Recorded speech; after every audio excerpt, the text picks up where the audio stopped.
with the Father, Ancient of Days, through the Spirit who clothed faith with certainty. Honor and blessing, glory and praise to the King, crowned with power and authority. And we are raised with Him. Death is dead, love is won, Christ has conquered. And we shall reign with Him, for He lives, Christ is risen from the dead. And we are raised with Him. Death is dead, love is won, Christ has conquered. And we shall reign with Him, for He lives, Christ is risen from the dead.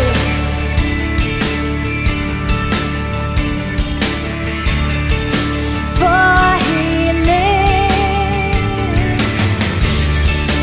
for He lives.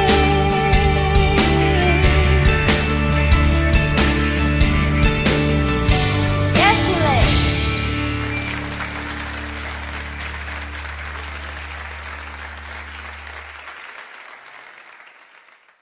Now, Jesus was going up to Jerusalem.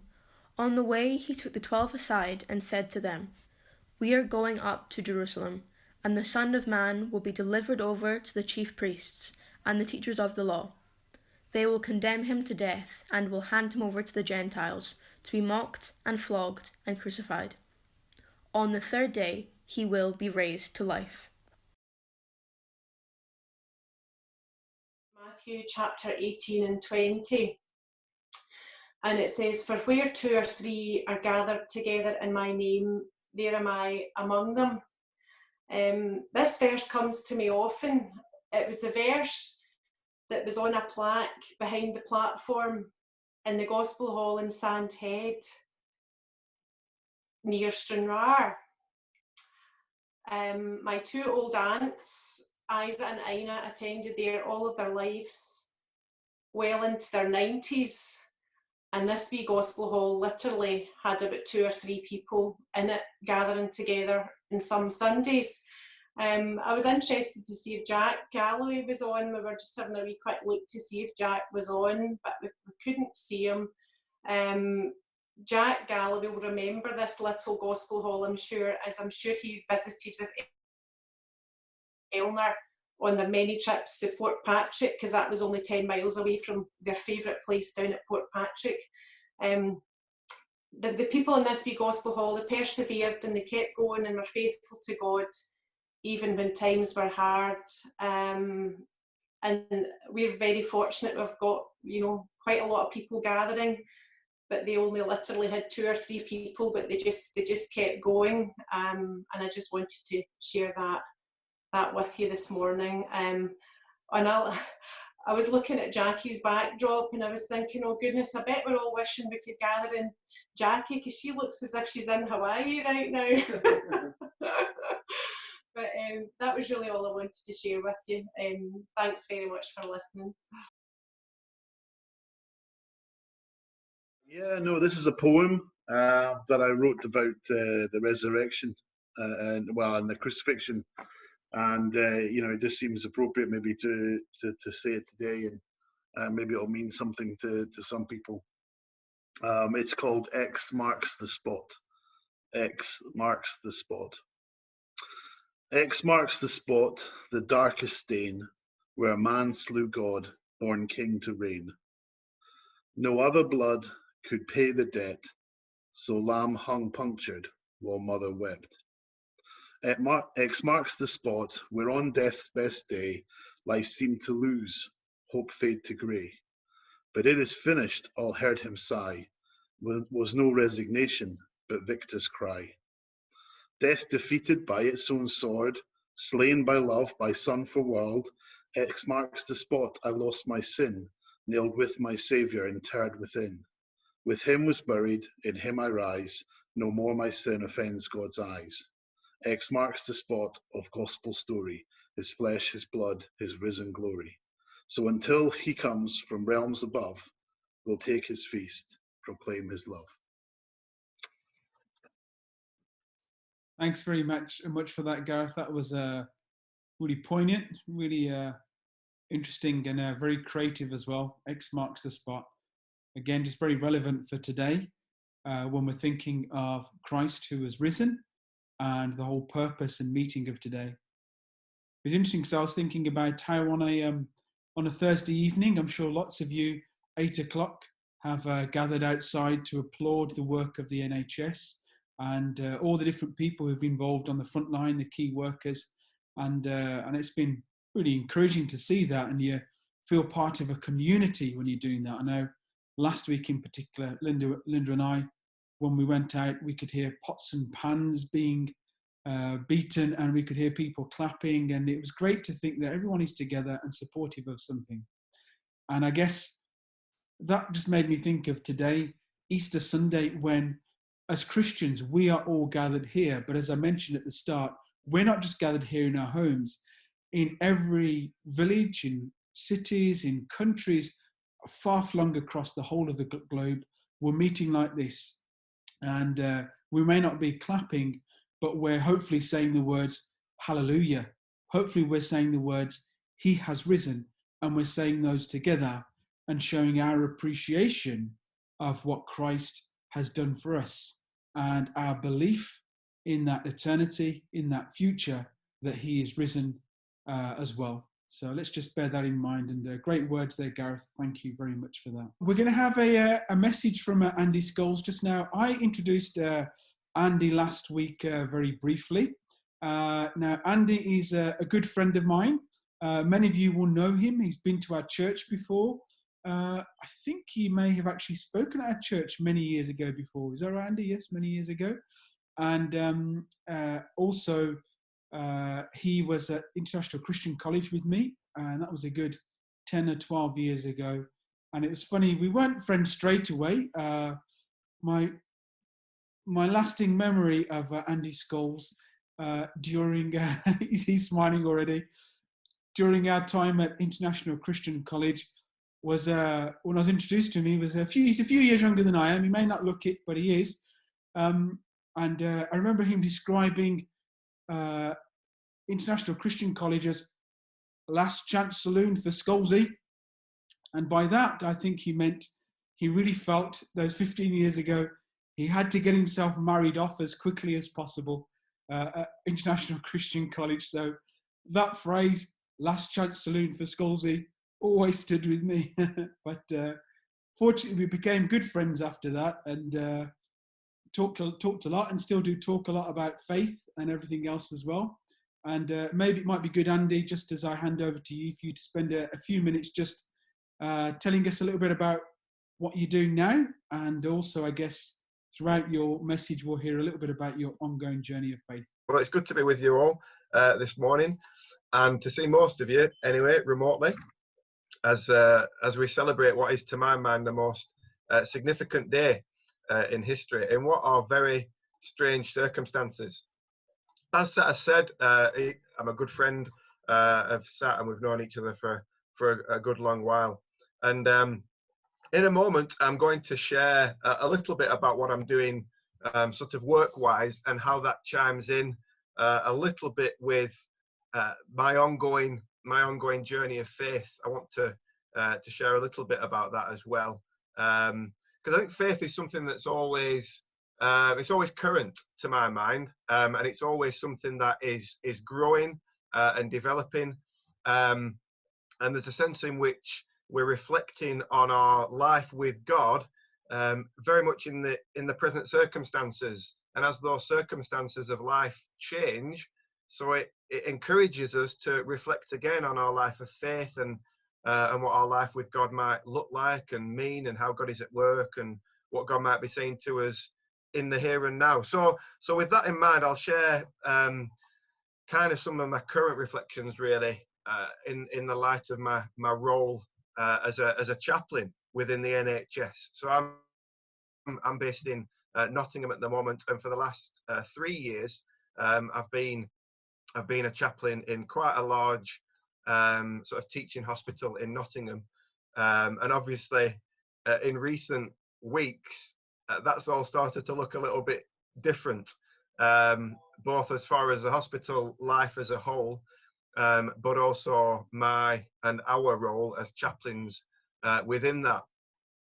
But really, I wanted to start with a quote, and I'm going to try and share it on the screen. It's a quote from an author who I've come to appreciate over the years for his honesty and for his insight into the life of faith. It's a guy called Henry Nouwen. It's going to appear on the screen, but I'm going to read it anyway because it helps to take us in the two aspects of what I want to share. First of all, about my own journey of faith, but then also about the events that we're remembering this morning. So this is quite a long quote, but I want us to put it up there, and it might be something that you want to think about later, maybe take a screenshot of it or something.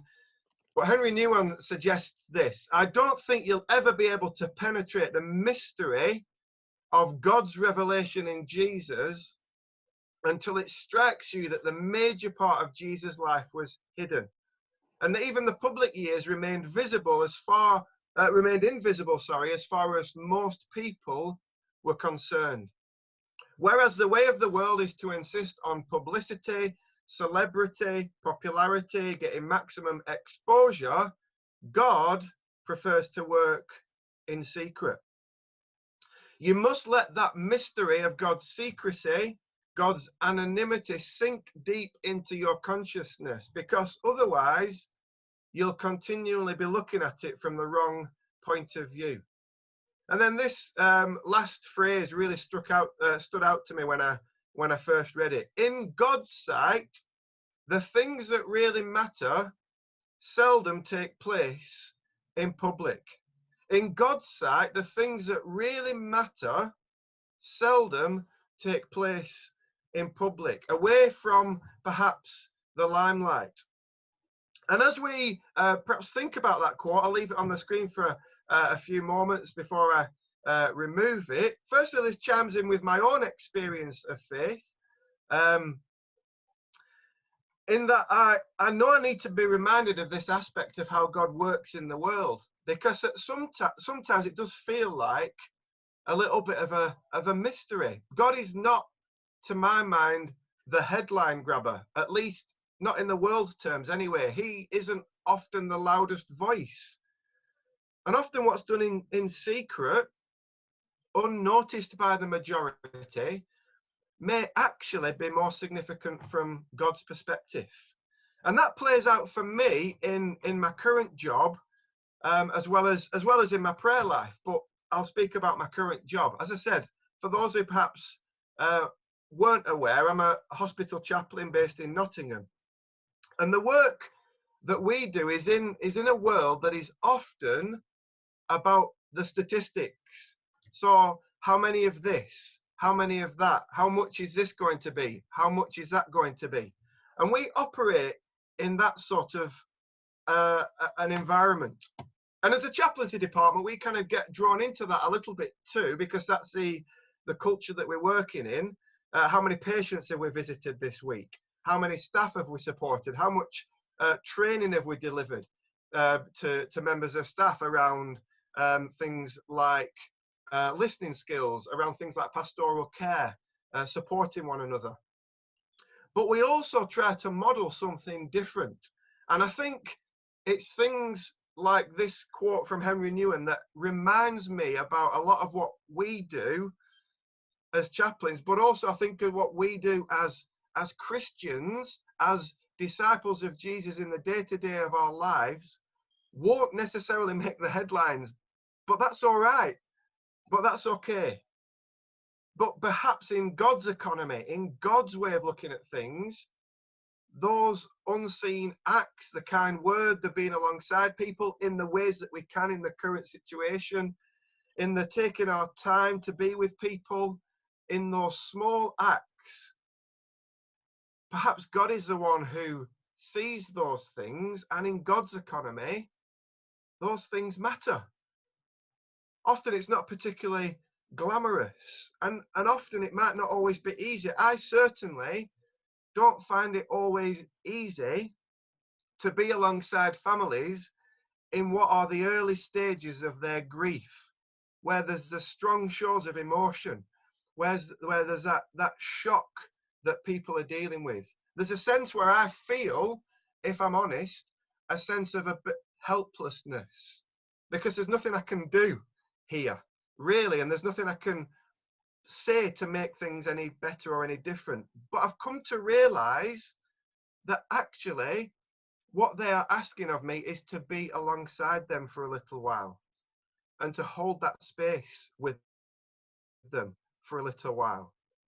And I'm continually taken aback in my day-to-day role as a chaplain by the difference simply being listened to makes to a person. I'm continually taken aback, because I think if I was a patient in hospital, I wouldn't call for a chaplain. So why does anybody want to see me?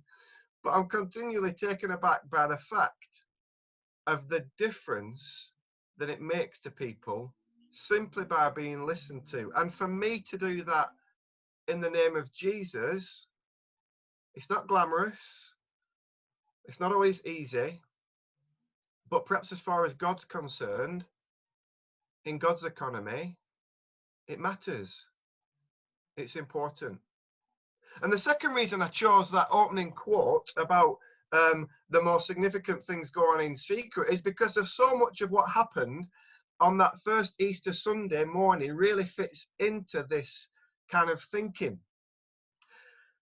As we reflect back and look at the events of that first Easter Sunday, we recognise that death has been defeated, that life beyond the grave is now possible, not just in some kind of distant time at the end of the age, as was the thinking, but actually resurrection life has now become a reality in the here and now, as it were, or the there and then for those people who were seeing this and who were witnessing this.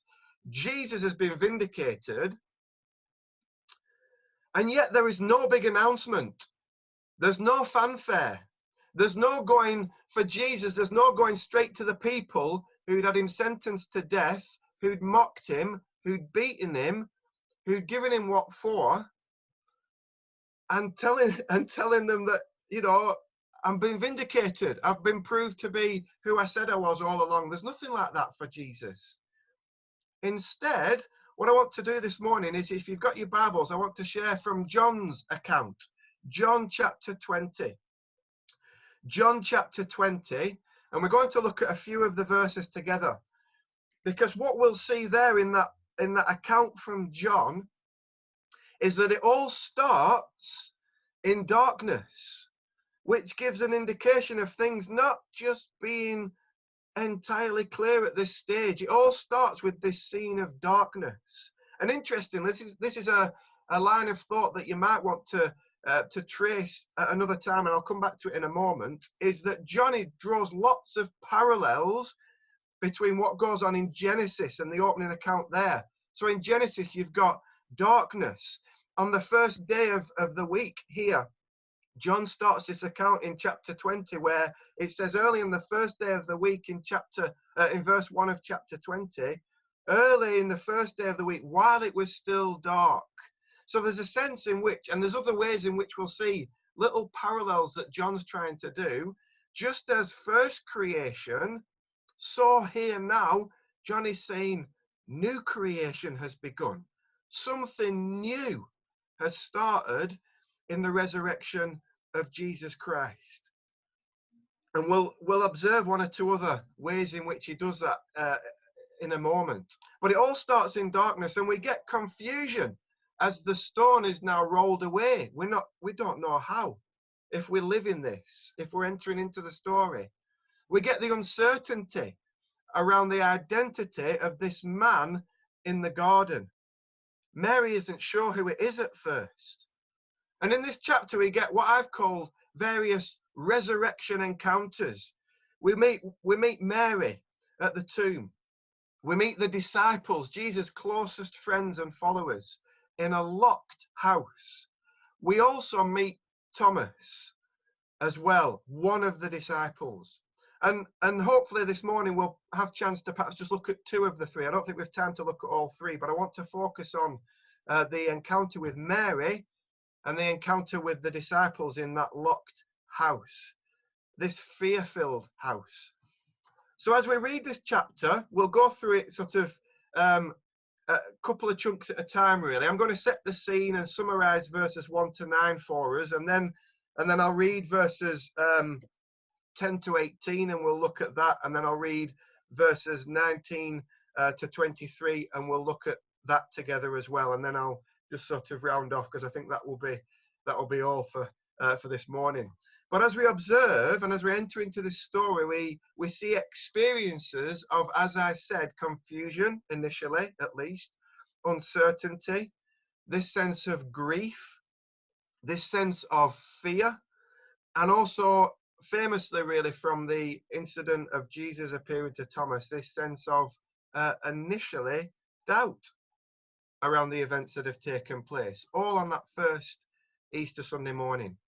And I think what John is saying to us, really, as he's writing, is there's a sense in which we, as disciples of Jesus, need to almost enter into and pass through these things ourselves, and sometimes live these things in order to get to and to realize the new possibilities that are breaking in the resurrection life of Jesus. Okay, so as I said, John chapter 20, verses 1 to 9, that really sets the scene. So this is a kind of sense of the scene that greets Mary as she approaches the tomb for her, what to her is like a final act of devotion. She's expecting to find the lifeless body of Jesus in this tomb. And I don't quite know how she's expecting to move the stone, but she goes and she sees the stone rolled away. So initially there's this moment of confusion. Her response is to run and tell Peter and John. They too come to the tomb, see the stone rolled away. They go in and investigate further and see that the body is missing.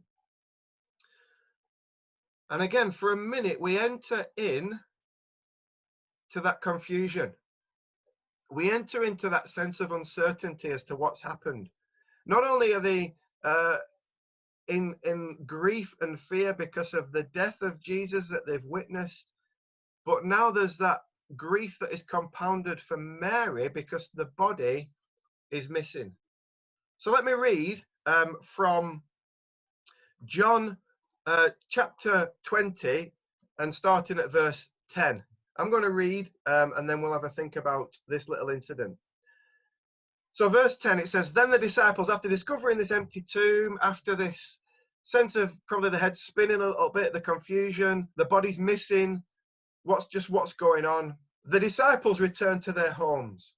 But Mary stood weeping outside the tomb.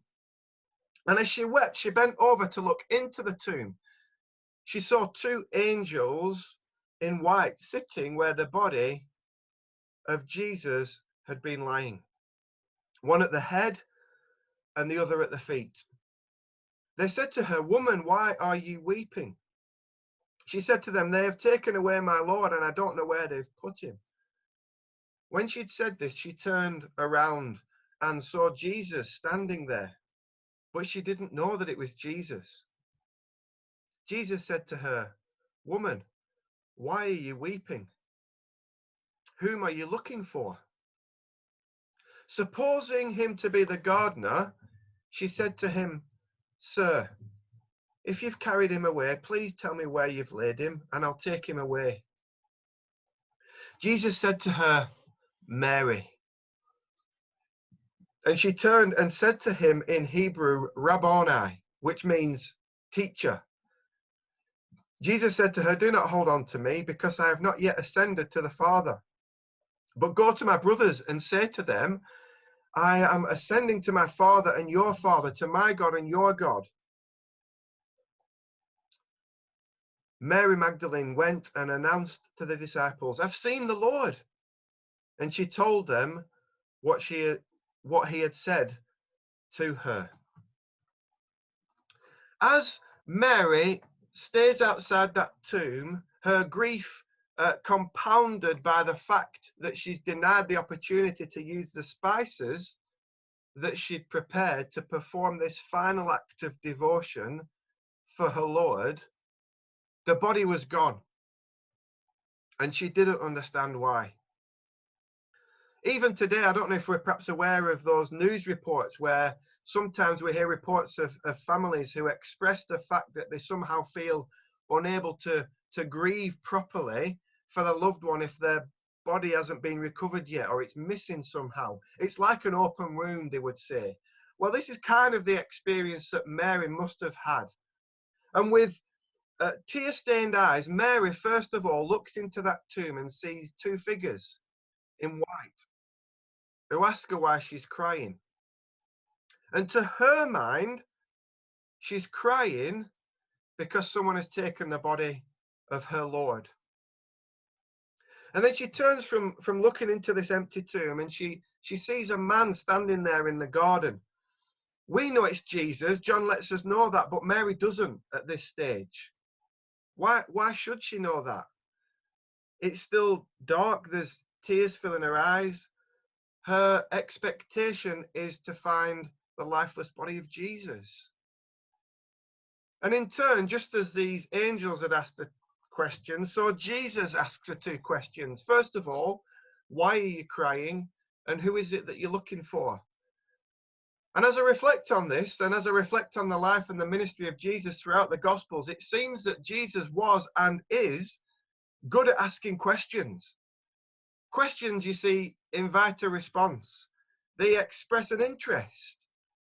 Questions draw us out of ourselves just that little bit. They invite us to share something of what's going on inside. And if you think about it, at least in this instance, Jesus was the answer to both of the questions that he was answering, that he was asking, sorry. And drawing a perfectly sensible conclusion, Mary assumes Jesus to be the gardener. And then there's this, to me, beautiful, beautiful moment in the midst of grief, in the kind of half light of the dawn, with tears filling her eyes. Jesus utters just one word, and it's a personal word, and it's a word that she'd likely heard before. It was her name. Jesus uttered her name. Jesus addresses this grief-stricken lady personally by name. And almost in an instant, really, the scene changes for Mary. I don't know if any of you had similar scenarios to this or similar experiences to this, but I remember as a little boy, I'd often be taken along shopping with my mum and into some department store or other. With my mum, it was usually Marks and Spencer's, it has to be said, but other stores are available. I was small enough, I was probably about 4 or 5 maybe, so I couldn't see over the clothes rails at that stage. And I'd be playing all sorts of imaginary games, kind of finding my way through all the clothes rails and all the rest of it. And then I'd get separated from my mum. And the reality is she'd be no further than probably about 20 yards away. But for what seemed like a long period of time, she was out of sight and I couldn't see her or hear her. And then there'll be this momentary panic would set in, thinking about how would I get home, etc., etc., until I heard a familiar voice call my name.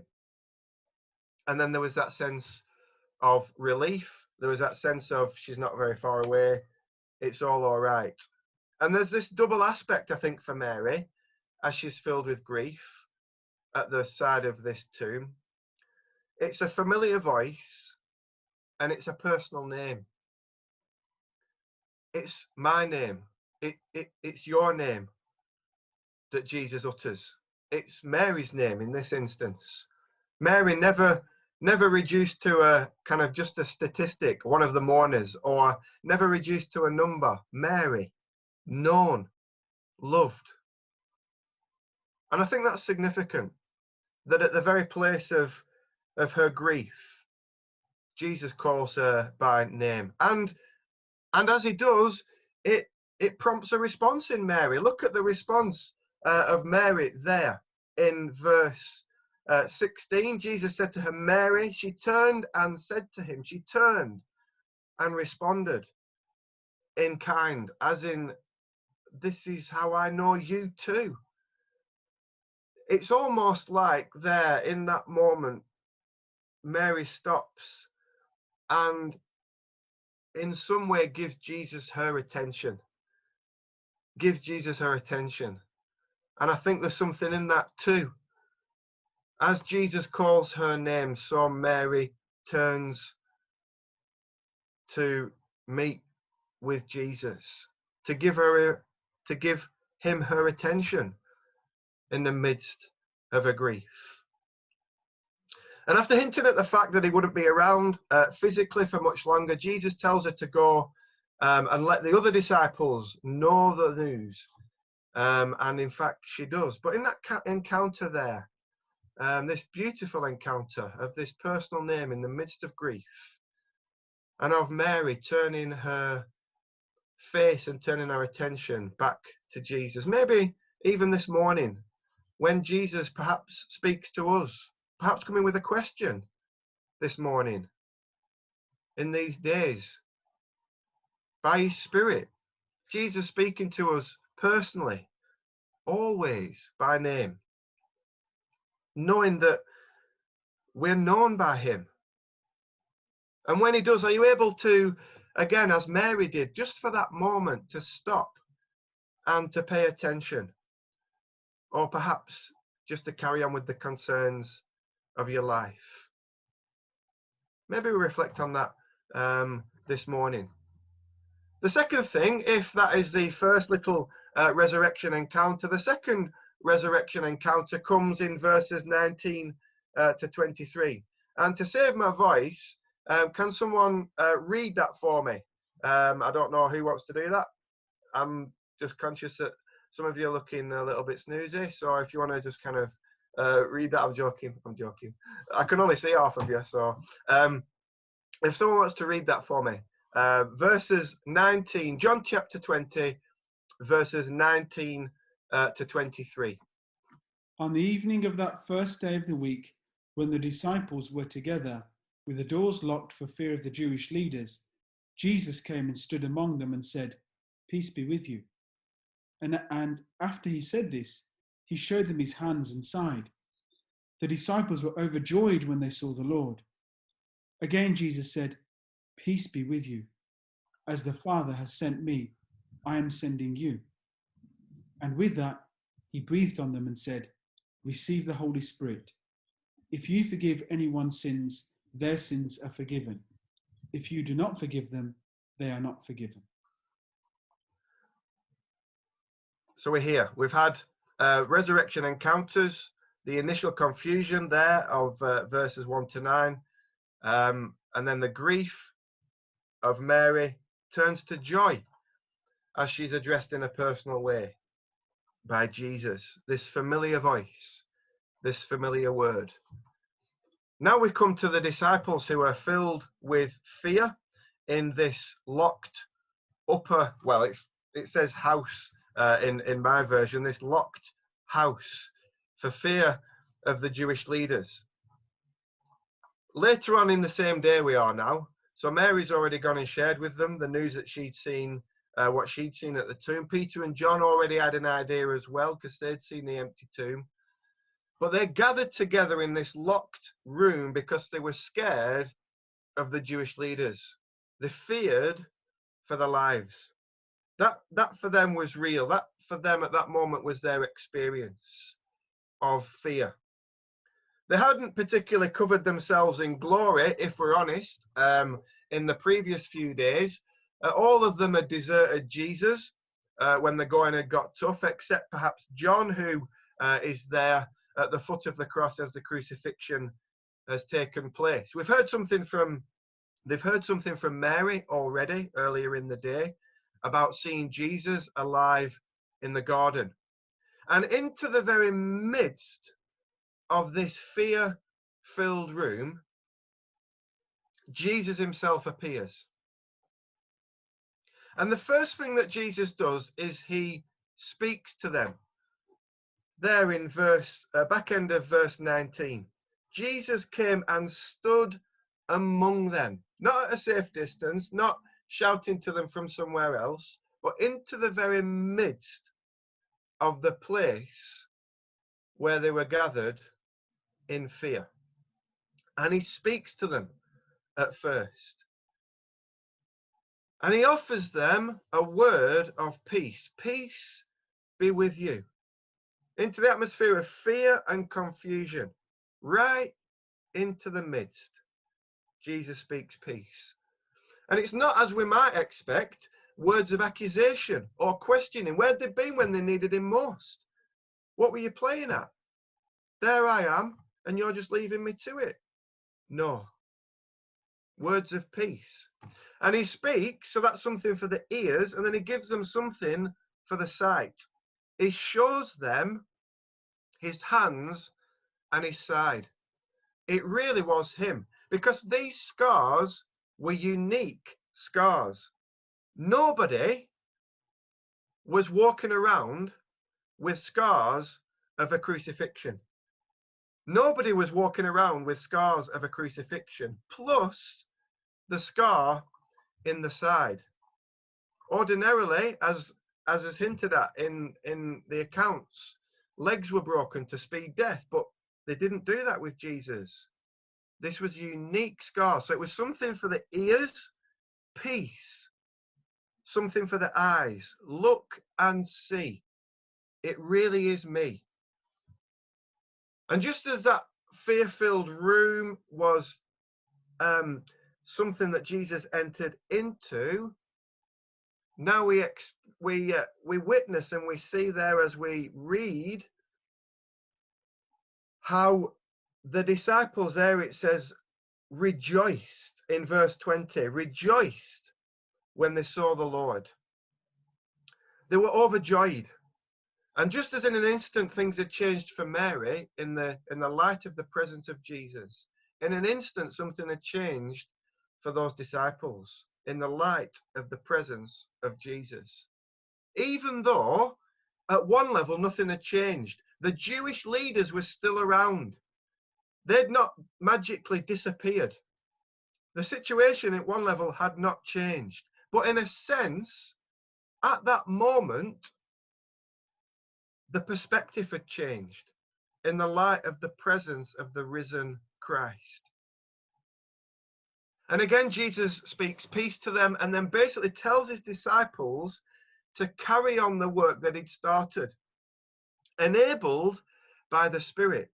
Now, if you remember, I said how John is drawing parallels between first creation and new creation. Here again is a parallel, because when it says there in verse, where is it? In verse 22, when it says, peace be with you, as the Father has sent me, so I'm sending you. And then it says in verse 22, when he had said this, he breathed on them. This is the same phrase that we see back in Genesis chapter 3, when God breathes his breath into Adam, and Adam becomes a living being. Up until that, it'd been like this inanimate lump of clay, essentially, that God had formed. But God breathed his very breath into Adam, and he's animated. And it's the same sense here that Jesus, new creation has begun in the resurrection of Jesus, and he breathes the Spirit into these disciples, and it empowers them and enables them to continue to do the things that he'd been about. John is communicating the fact to us that in Jesus and his resurrection, this is the start of new creation. Jesus then drawing near at the point of grief and pain, the first resurrection encounter, standing in the midst of this fear-filled situation and speaking peace in the second encounter. And then if we got time this morning, we could have looked at the third, but I think I'll happily sort of look to wrap it up there, really. After this initial confusion of the stone rolled away, of the unidentified figure in this garden, we see Mary meeting with Jesus at the point of her grief, addressed in a personal way. And Mary's grief in that instance turns to joy. Again, Jesus coming and meeting with these fear-filled disciples, speaking words of peace, and then giving them of his Spirit, enabling them and empowering them to continue to be about the things that he was about. And again, if we'd have time, Jesus coming specifically, I think there's a case to be said that Jesus makes a special return visit specifically for Thomas to fulfill his request and to lead to a new confession of faith. This morning, let me draw to a conclusion really by saying this. How perhaps can we, if Jesus, as it says there, is sending his disciples in the same way that the Father sent him, if Jesus is sending us now as his disciples, how perhaps can we be channels of God's peace in places of fear and grief in these unusual times? How can we perhaps look to be these channels, as I said, of peace in these places of fear sometimes, and in the midst sometimes, if we're honest, of our own sense of fear and perhaps our own grief, recognizing that we are receive that from Jesus in order to share, not denying it, but being alongside people in the ways that we can, in those small ways that may go often unnoticed, but as far as God is concerned, perhaps could be deeply significant as we continue to follow him. Lots of really good points there. I must admit, one of the ones that I suppose, really got me deep in thought was I'd never really considered Christ saying my name, and just wondering how each of us would feel when we actually hear the Lord himself say our names to us personally. It's a powerful thing. So thank you for that. And very relevant for us in these times as well, I think, to be thinking about the peace that we need and the hope that we need in these difficult circumstances that we have.